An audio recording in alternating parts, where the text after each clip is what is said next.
So it's a mini brand, mini fridge, fill the fridge.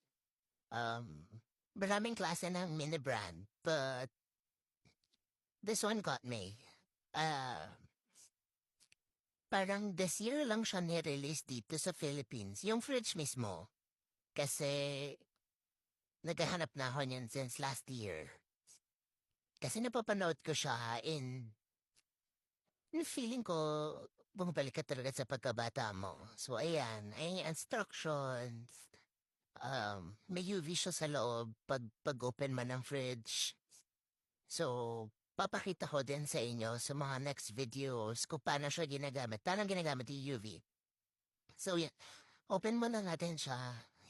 Actually, hindi ka matakot mag-open kasi dalawa yung cover niya. So, isa yung parang may detailed instruction on what to do or kung ano yung makikita mo sa loob. And then, yung pangalawa parang protective cover. Nabili ko siya sa Toy Kingdom for 1 to something. But you can see on top, it's 1599. It's on sale. Sale kasi dito sa Toy Kingdom dito sa amin ngayon. So, luckily I got it 1 to something lang. Sorry, hindi ko maalala yung exact price. Pero ayan siya. And then, open na natin yung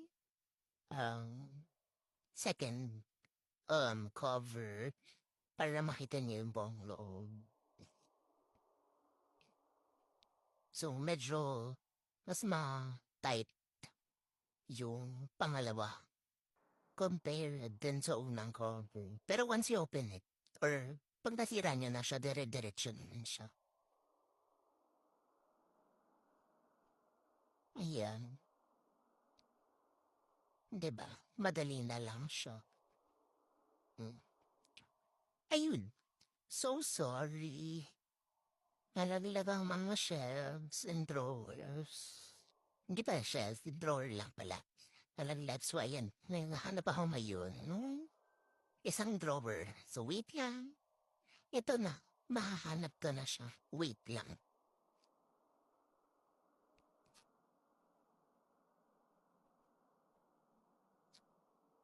Ayan na siya.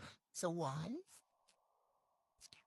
2, 3, and then yung fourth. So may apat na drawer sa baba. And then open natin yung taas. So may mga kasama siyang mini brand. That's 1, 2, 3. And there's the manual.